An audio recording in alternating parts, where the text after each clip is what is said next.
Oui, merci Monsieur le Vice-président. Bon, on n'est pas tout à fait sur le sujet de la délibération, mais puisqu'on l'a abordé, moi j'étais pas au conseil municipal de Grenoble, forcément, parce que je ne suis pas grenoblois.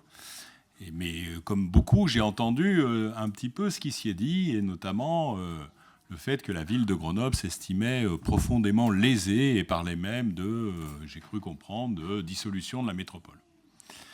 Bon, d'abord, je voudrais quand même rappeler que le rapport dont nous parlons porte sur la période 2017-2022. Les dates sont quand même importantes, puisque autant je peux comprendre que la ville de Grenoble s'estime maltraitée dans ce mandat, peut-être le résultat des élections de 2020, autant à ma connaissance, sur la période 2017-2020, c'était le grand amour. Il y avait une majorité unie. Donc je ne sais pas ce qui fait que la ville de Grenoble aurait pu être à ce point maltraitée pendant la période 2017-2020. Ouais, et même moi j'étais... Non, j'étais pas avec eux, j'étais effectivement... je faisais partie de la majorité métropolitaine. Et oui, voilà. Bravo Philippe. J'étais le garant, je ne savais pas que j'étais à ce point indispensable. La deuxième chose, c'est que moi j'aime beaucoup lire... c'est parfois, moi j'appelle ça un peu la pravda des écolos, mais parce que ça dit toujours que finalement ce que fait Grenoble est bien, mais c'est quand même toujours très documenté.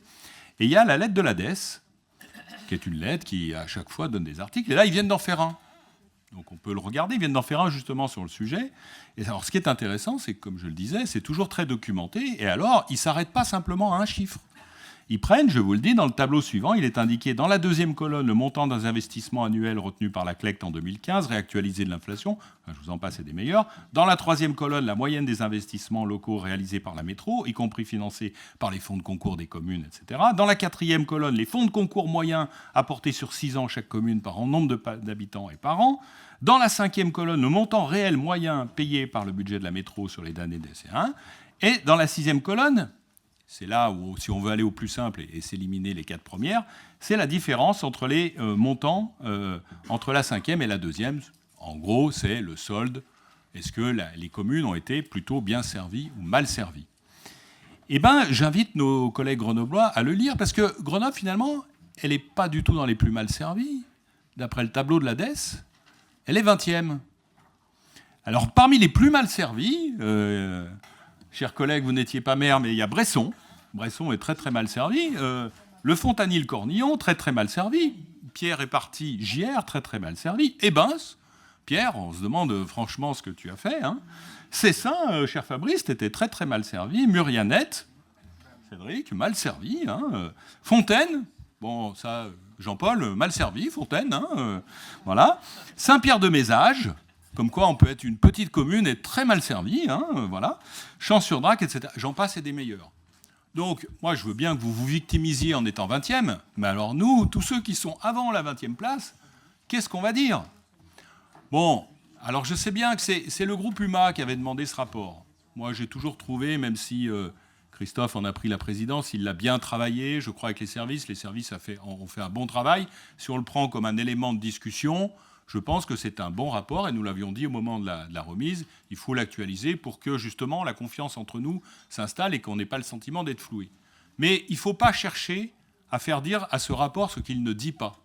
Il ne faut pas chercher, effectivement, Simon, Marc l'ont très bien dit, à vouloir faire des oppositions entre la ville et la campagne, parce que ce n'est pas le rôle de ce rapport.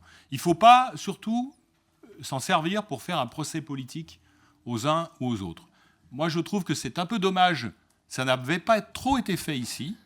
Hein, c'est-à-dire que lors de la présentation de ce rapport ici, ça n'a pas trop donné de débat.